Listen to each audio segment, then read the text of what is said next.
Hi, I'm Harmonica Sunbeam, and today we'll listen as NJSO flutist Kathleen Nestor interviews her friend and neighbor, the composer Laura Kaminsky, about her amazing opera, As One.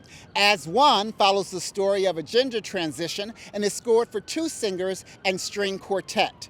We'll also get to see excerpts from the world premiere performance of this incredible story and music. Take it away! Hi, I'm Kathleen Nestor. I play flute and piccolo with the New Jersey Symphony. With me is composer Laura Kaminsky. Laura has won many honors and awards, fellowships, and commissions, too many to list here, from such institutions as the National Endowment for the Arts, Opera America, Meet the Composer, the Hermitage, many others. She was nominated for a Pulitzer Prize for Terra Terribilis, Concerto for 3, Percussionists and Orchestra in 2008. Her work has been performed around the world and extensively recorded. Laura's programs for the 92nd Street Y, Town Hall, and Symphony Space set new standards of excellence and innovation in New York City. She teaches composition at SUNY Purchase and is the composer of the beautiful and compelling opera As One. I'm proud to have known and worked with Laura for many years, too many to mention. Laura, thank you for joining us today. Thank you, Kathleen. We were students together. Absolutely. A long time ago. Yeah, those were great days, talking about 19th century intellectual history. Yep, that was a long time ago, two centuries ago. 2 centuries ago. So your opera As One premiered at BAM Fisher Center in Brooklyn in September of 2014 with a libretto by Mark Campbell and Kimberly Reed. It's been phenomenally successful with 44 productions to date, the most recent this past week in Orlando, Florida. It is the most produced contemporary opera in North America and has been seen in Europe, Canada, and Australia. Tell us how you came to write this opera. Totally by accident. And in fact, I did everything wrong in terms of writing an opera because I started out not knowing much about opera and making my life as a chamber music composer for the most part. Right. In fact, that's where we met. That's and right. You've played a lot of my music. Yes. And we're part of a collective of composers and performers in the 80s and 90s. Right, Musicians Accord. Yeah. Wonderful group. Yeah, we had some good experiences, Yeah. including we toured Spain Spain together. together. Yeah. So I never thought I was going to write an opera, and I had not really even written very many songs, and I've never studied writing for the voice at all. So I came about this totally backwards and oddly, not by music at all. My wife Rebecca and I got married in Canada before you could legally be married in this country, and then state by state started passing laws. And we were tracking that because we knew at some point there'd be a turning point and it would go federal. Mm-hmm. Finally, that did happen. So one morning, and actually this is amazing that we're talking about the New Jersey Symphony. I'm talking here for the New Jersey Symphony. One morning I opened up the New York Times and there was an article that New Jersey was about to vote on legalizing same-sex unions, marriage equality. Yeah. And I was like, oh, they're probably going to pass it. This isn't going to be an interesting article, but something caught my eye. And the article gave a different story than we're used to thinking about. And it was they featured a husband and wife who lived in a suburban town in New Jersey with 2 teenage kids, and the husband was in the process of transitioning. Oh. And the couple loved each other, and they'd made a life together, and they were going to stay together. And I went, wow, if this law doesn't pass, then they will no longer be married, and they could lose all the benefits and protections of being married. And I looked at Rebecca, I said, this is kind of interesting. Like, what is somebody willing to give up in order to find themselves and have their truth, to live a true life, an authentic life?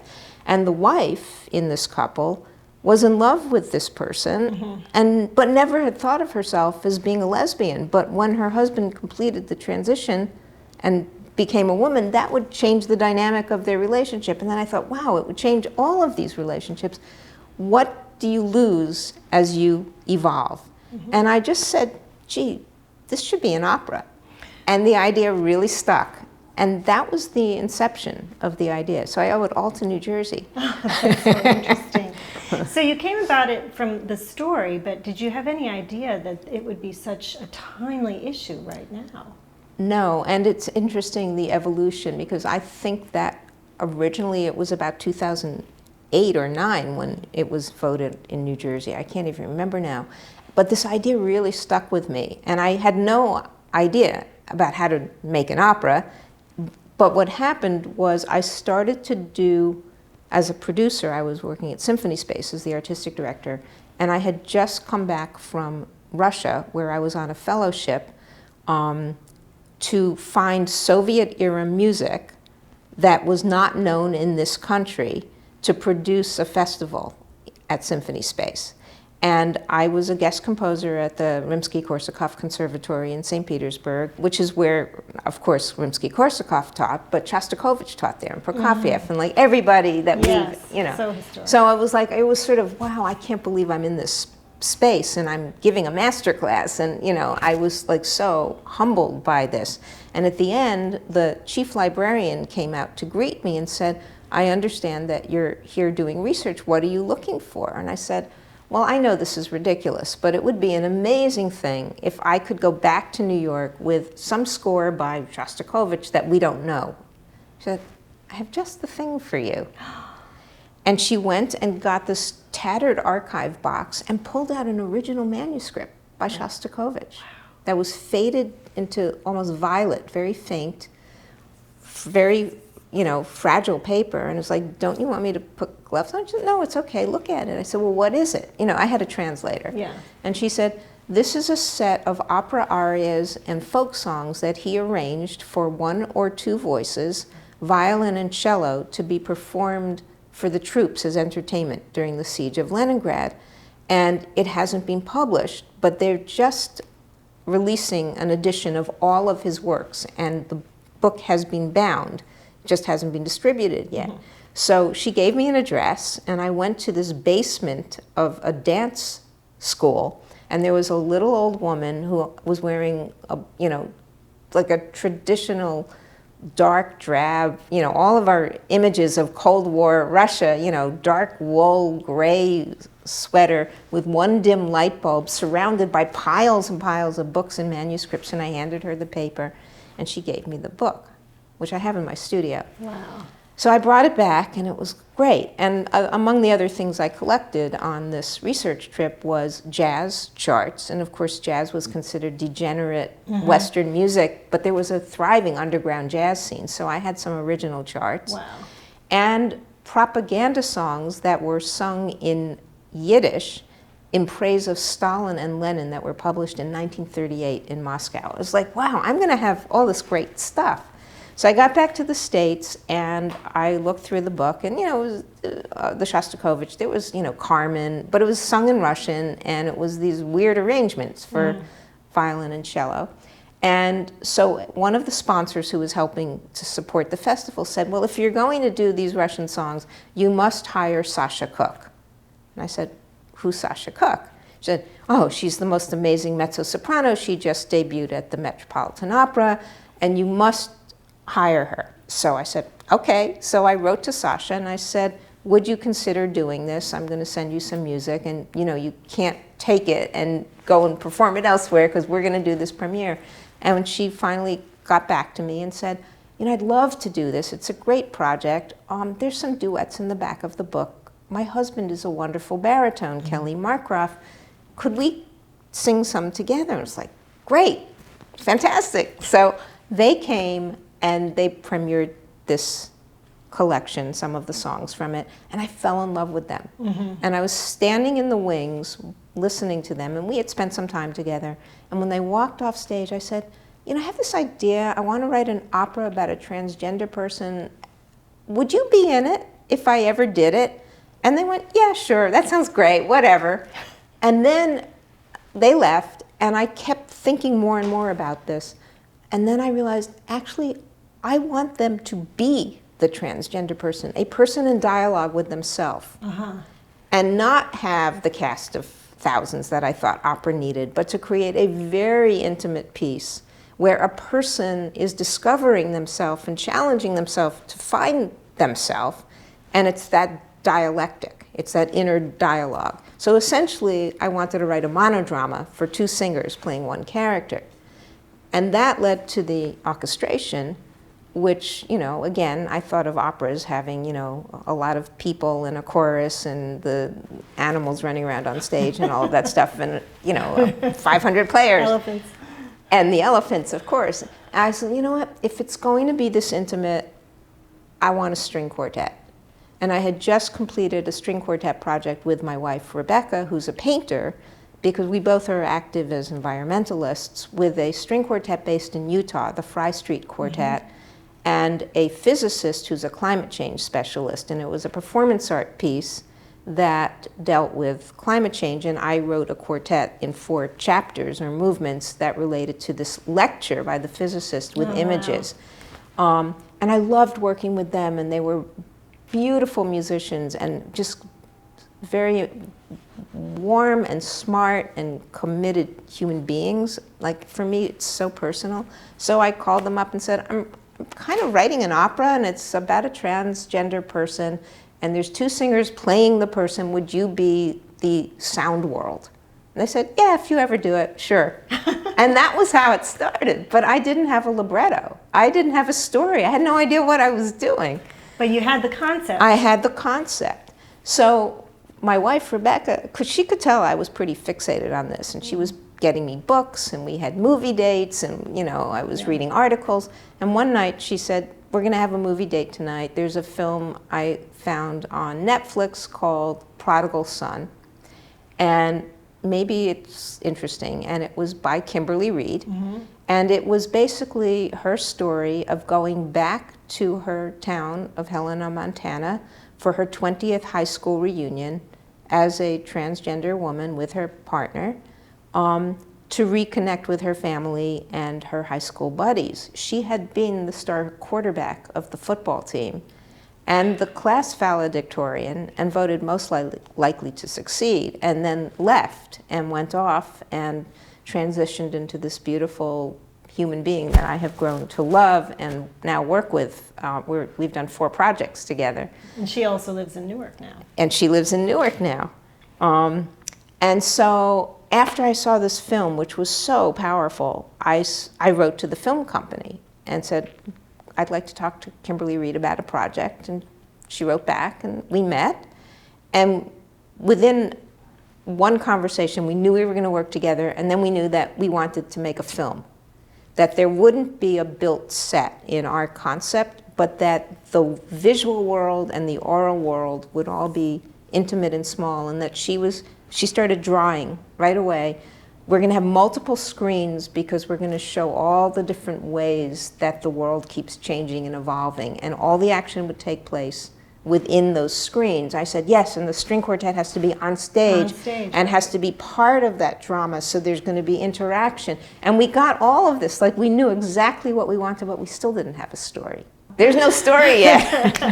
But again, it's a continuation of this kind of multidiscipline work that you've always been drawn to. Yeah, I mean, I think, you know, I'm a very visual person, so I'm possibly synesthetic. I'm just reading Oliver Sacks's Music Ophelia, and I just finished the chapter on synesthesia, and it was like, yeah, that works for me. And that's not quite right, and I don't know. But Kim and I began to really feel the piece, but we didn't quite have a story in the traditional sense of a narrative dramatic arc. Right. And then I met Mark Campbell, who is one of the most renowned librettists in the country. We were sitting on a panel judging grants together. So I took him aside during a break and I said, could you help steer us to somebody who could possibly be a librettist? There's no producer, there's no commission, there's nothing. And he said, well, what's the project? And I told him, he said, I'd like to do this. I said, Mark, you're like the most in-demand librettist. There's like, this is all on spec. Yeah. He said, no, I'm really interested. So I said, well, why don't we meet with Kim? And if the 3 of us have a good synergy, let's explore it. And I had received a small grant to begin this project.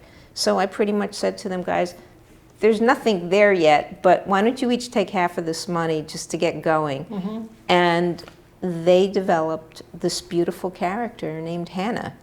In fact, we had no name for her until we had to send out a press release. So it was like, oh gosh, we don't have a name for our character. Wow. So can you tell us a brief synopsis of the opera? Sure. So we had a lot of conversation about, this is a story. This is not the transgender experience. This is a person that they made up, Mark and Kim made up. There's truths in Hannah's journey that come from Kim's own experience, but it's not Kim's biography. It's important. And the way the story unfolded was Kim and Mark and I, in the beginning, sat around and Kim would talk and I would say, yeah, I know, I feel exactly that way. And Mark would say, yeah, I had this experience, you know, I mean, as gay people, as othered people, as people feeling the fear of prejudice, etc.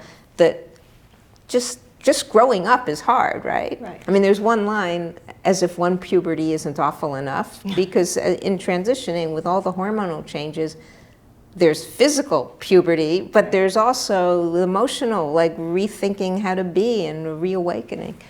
So at a certain point, Mark would say, Kim, that could be a scene. This story, that resonates for me, that could be a scene. And then they told me to go away because I'm not a librettist. And they wrote this beautiful story, which basically chronicles the evolution of this young child growing up in a small town in the Midwest, you know, unspecified, who is innocent and happy in themselves, having their paper route early in the morning, but they feel happy when they put a blouse under their lumberjacket, because then they're true.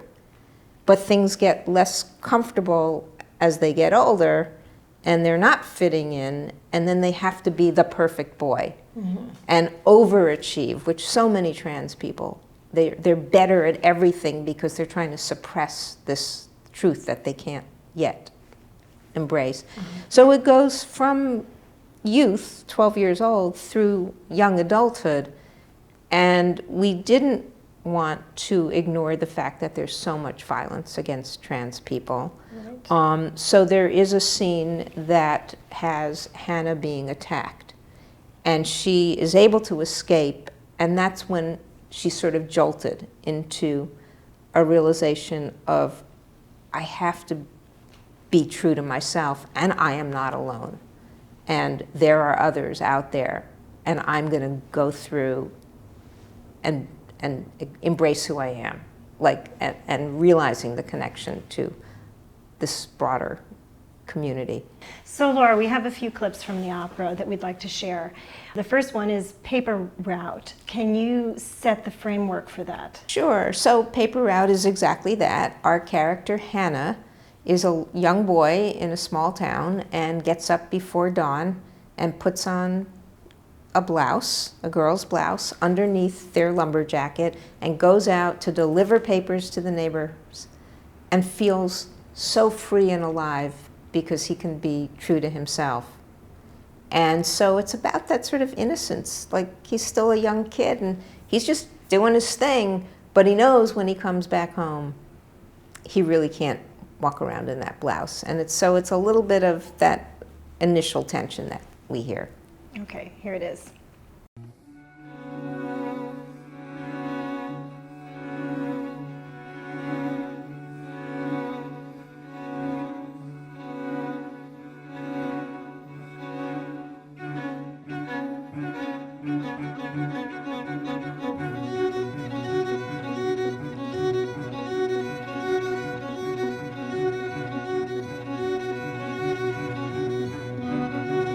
Every other boy, I had a paper route.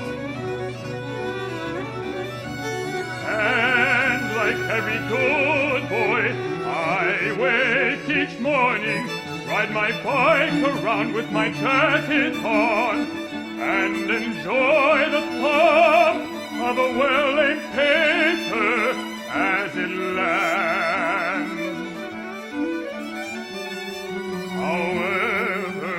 Unlike every other boy, I sometimes wake extra early while everyone's asleep. ride my bike around with my jacket on and a blouse underneath. The blouse I stole from a neighbor's clothesline. It isn't much, but fits my 12-year-old frame. And just feels so right.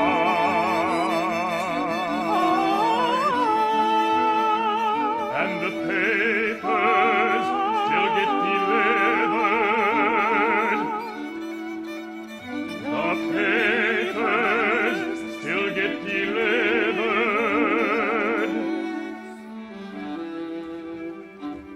I'm home before anyone sees me, before anyone wakes up.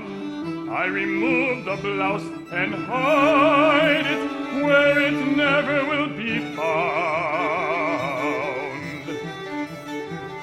I button up a thick flannel shirt, put my jacket back on and get ready for school. One day I'm braver and tuck two rolled up socks inside the darts of the blouse.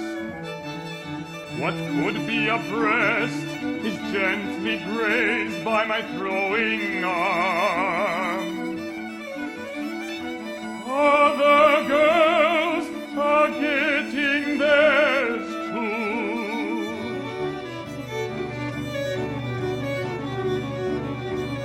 It all just feels so right.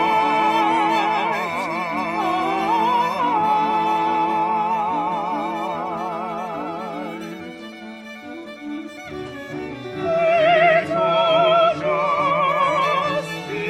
feels so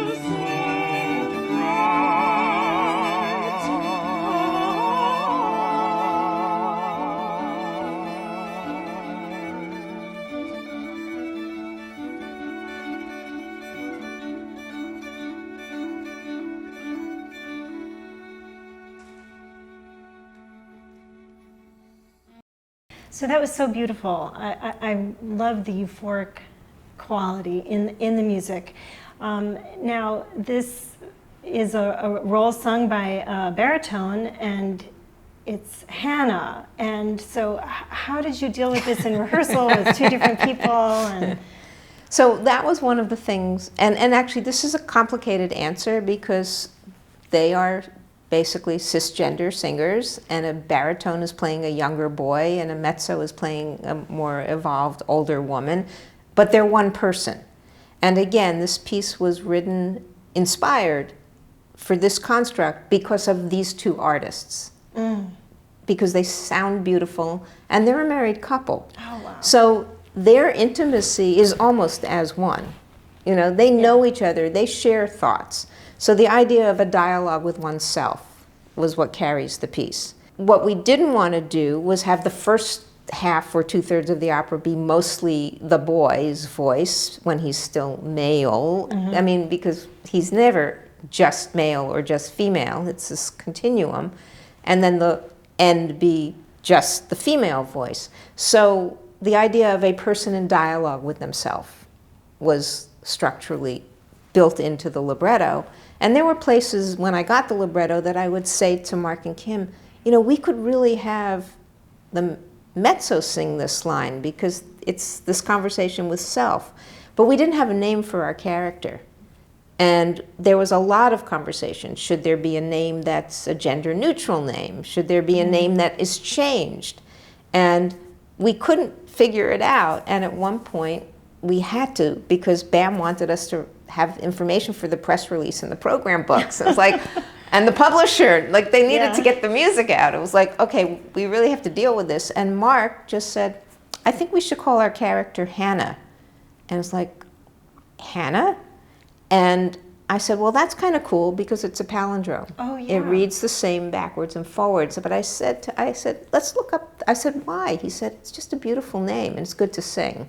Not that she would sing it because, or he would sing it because you don't sing your name usually. Right. But he said it's a beautiful sounding name. I like it. I was like, okay. It's a palindrome, backwards, forwards, always the same, mirrors itself. They're mirroring themselves. So he said, yeah. And then I said, let's look up the etymology. And it means coming from a state of grace. Oh. So it was like, Perfect. yes. But then it's like, okay, now what do we do? Because you can't have in the libretto, Hannah. So Hannah baritone, Hannah mezzo, no. So we came up with Hannah before and Hannah after. Wow. So that's how that was worked through. And it's a wonderful construct also, these two voices, because there are times when you have the voices singing together. Can you tell us about that from a compositional Sure. So again, I had barely written for the voice, but I did do a little bit of work as I started to embark on this project. And there's not that many notes that the two have in common. And for the mezzo, they're the lowest, weakest notes, and for the baritone, they're the highest, most brilliant notes. So finding a sweet spot where they could actually blend and overlap or be in unison, or in one place, maybe the baritone singing higher than the mezzo, and how would that balance, was really intricate to figure out, to make it sound natural and fluid and beautiful, so that they would be one voice, even though there were two singers. Those moments where they're in unison as one, they really sparkle, and that was meant to be. I will say one other thing about the voice. I assigned the viola, which is the middle range instrument of a string quartet, the role of Hannah's soul. So there's a lot of lyrical, kind of bluesy, prayerful music that is owned by the viola. And that's usually Hannah's vulnerability and Hannah's seeking music. And it keeps getting morphed throughout the piece. That brings me to our next clip, which is To Know. Can you tell us what's happening here? I would say that this is probably the aria that most people think of when they think of the piece, and it's the one that's often talked about for this very reason. It's about the discovery. And I think we've all had this, where all of a sudden you're not alone and you see yourself elsewhere. So this scene, Hannah is watching TV and sees an interview with a transgender person and goes, oh my God, that's me. And she races to the local library, the Lewis and Clark Library, and starts discovering. And there's the joy in being known and potentially being seen.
with a magic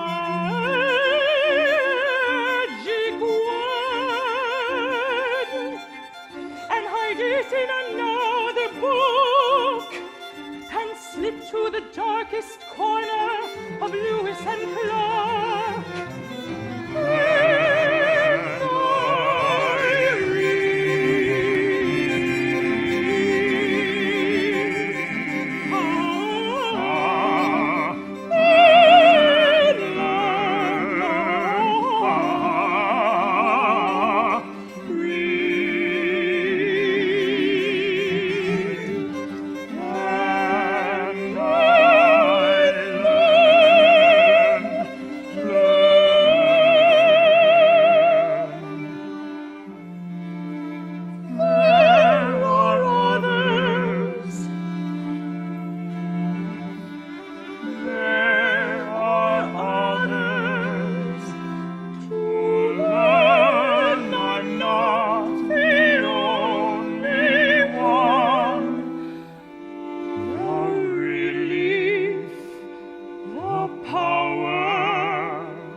I returned to Lewis and Clark many times and hide new books in the same old one.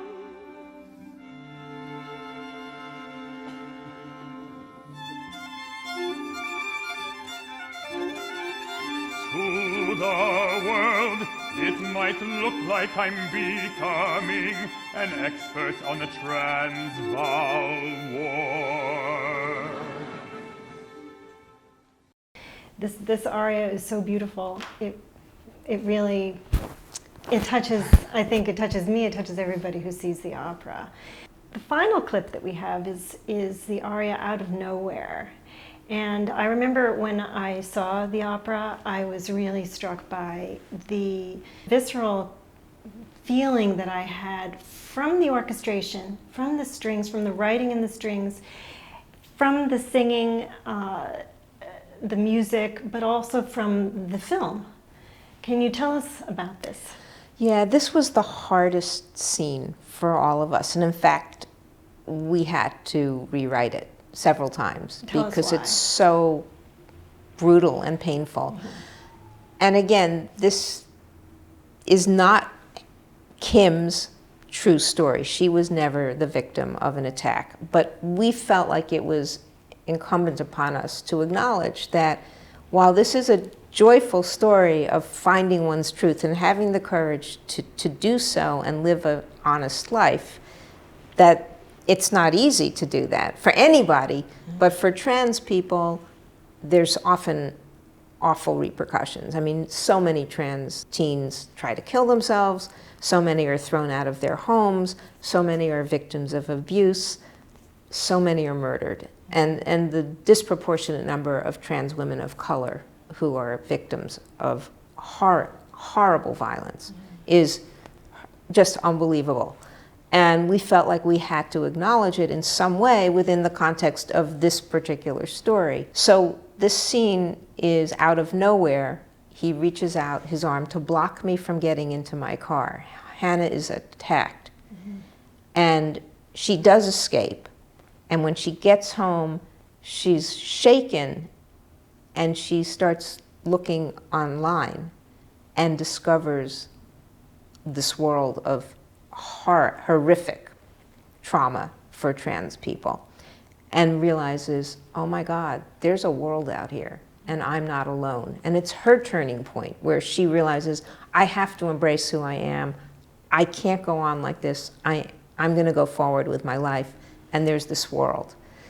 But in writing this piece, the way Mark and Kim created it was the attack scene, which is pretty brutal and just shrieking in the strings and, you know, a lot of glisses and ugly pulsing stuff and extreme language and range for the mezzo.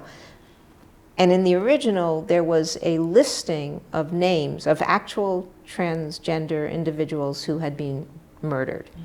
That came from a website, the Transgender Day of Remembrance website, that keeps as current as possible a listing. And it would say the name, where they were from, and how they were killed. And I actually started to set that. So it was a duet with Hannah after the mezzo being attacked, and in the background as a secondary voice, Hannah before sort of chanting these names. And it was too much to bear. So I had to rewrite the whole thing. It was really hard because it was like every single measure was like making me cry. It was so hard. It was so hard for the three of us to workshop that movement. It was just unbearable. So in the rewriting of it, Mark and Kim said, we're going to just give you a list. Don't have it sung except in selected moments, but have it as a background, like a fifth voice with the quartet, chanted. And so there have been so many different stagings of this. Sometimes where Hannah before is not even visible and is almost a whisper and gets louder and louder until he's right there with the computer, coming out of the computer. In one production, and in Washington, D.C. with Urban Arias, Ruth Bader Ginsburg was in the audience. And in this particular production, the director had Hannah before, as he would recite a name, hand a card with that name, like a funeral card, to random members of the audience and walked through the audience. So it became very immersive. And Luis Alejandro was walking, and he gave it to this elderly woman who looked up and took the card and nodded, and it was Justice Ginsburg. And he stopped. He recognized her, and he was like, and it was like, and I'm sitting there like, oh my God, Luis, you only have like 8 bars and you have to be on the other side of the stage, like get it together. But she actually asked to meet with us afterwards, and it was just really powerful. But this scene is the hardest part of the opera, and what we have now requested is when it goes to a new city, that the producer, the director in that city would do research on a case from that city so that it would make it true and real and bring it home.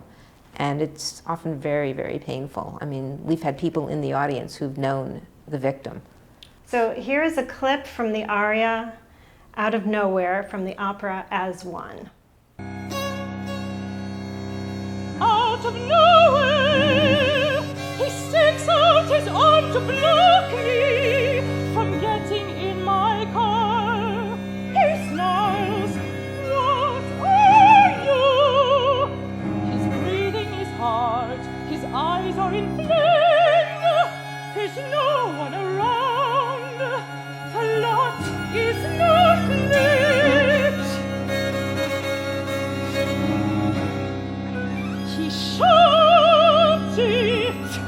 He shot it this time.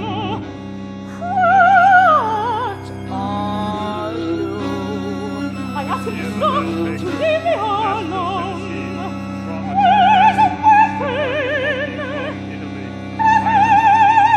Skull bashed in. Thunderwood, Graziano, What the Thailand. fuck Strangled are you?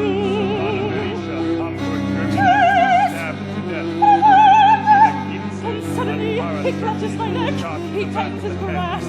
With all of my strength, I leverage a kick. I jump in the car. He reaches for me. I slam the door.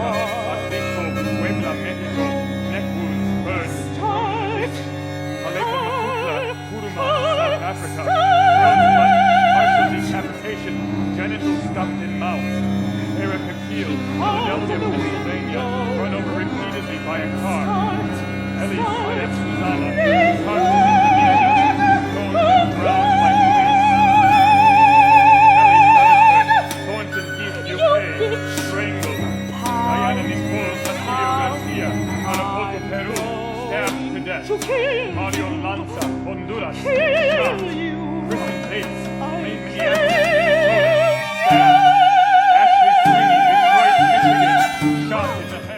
that's a devastating scene. What happens at the end?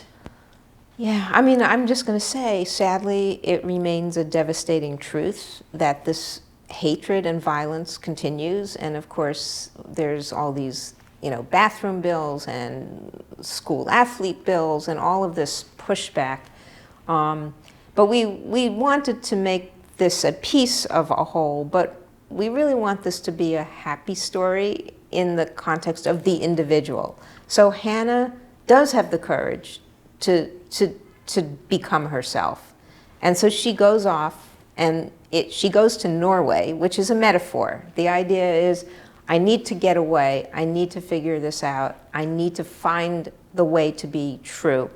So Norway is really far away and very remote, and we had a lot of fun creating this journey piece to Norway. And it happens to be that Kim had a fellowship and studied in Norway. So it came from a place of truth for her, but it isn't Norway as Norway. It's Norway as a remote, distant, isolated place to go and have that confrontation with self. And in fact, when we were making the film, Kim and I went to Norway with our wives to film all the segments that were to be supporting the storytelling. And there's pictures of the Northern Lights and, again, the metaphor of discovery and illumination of self.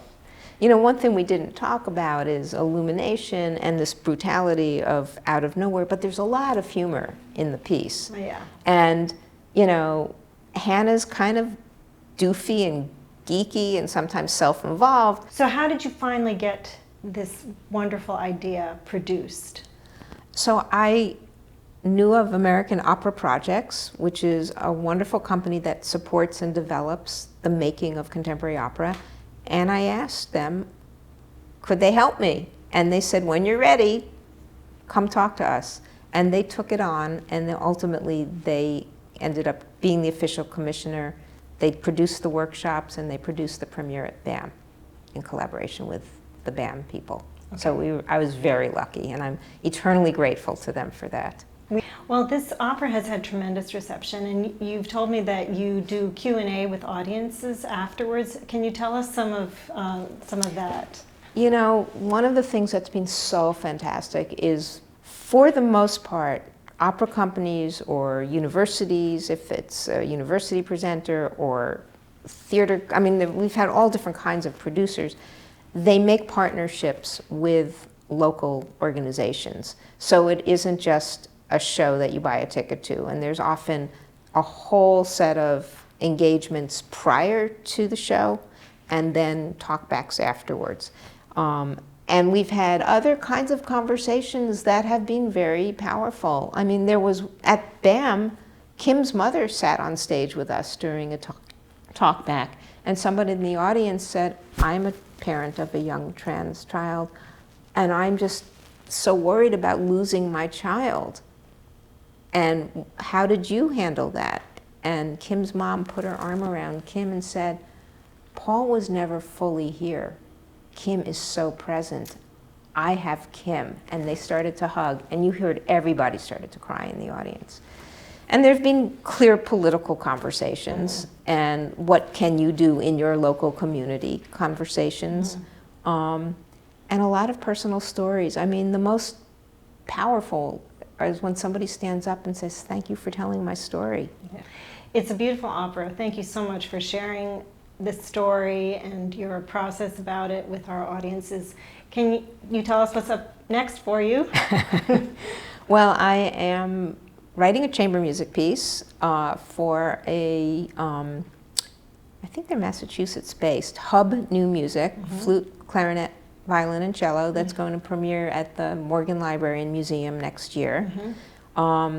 Inspired by a book that's in the library's collection that was edited by James Weldon Johnson in 1922, that he gifted to George Gershwin, and it's his copy inscribed.